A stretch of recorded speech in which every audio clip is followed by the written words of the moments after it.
The biggest hurdle with language learning is how difficult and consuming it is of your willpower. So, what to go about the normal session? Somebody is learning by themselves on the internet. You would see them, let's say, pull up a video, pull up a book or something. You go about, let's say it's a children's book. Go about reading it. You don't understand most of it, right? So on every word you stop, you translate it, you figure out the meaning of it, and then you put it on you note it down, or you put it on a flashcard or whatever, and then you continue. And you're always trying to piece together context.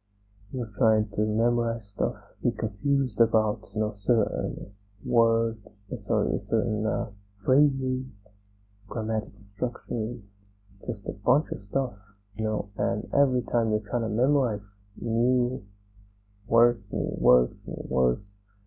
trying to memorize this, you're trying to memorize that. It just gets very, very, very consuming of your energy.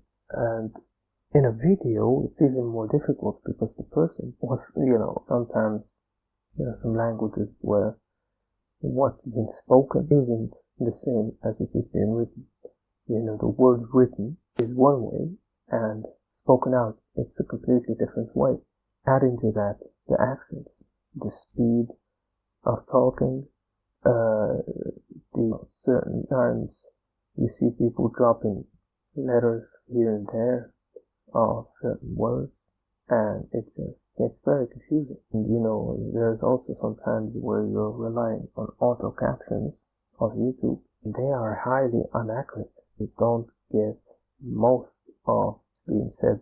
And of course, when it's, sometimes it's a whole phrase or like 10 seconds of dialogue or 20 seconds of dialogue that you don't understand anything of. It just gets very confusing and you just get lost trying to translate everything. And then sometimes as well, it's like 2 phrases where you can understand everything, but then there's one word that kind of throws everything off the context of what you thought it was.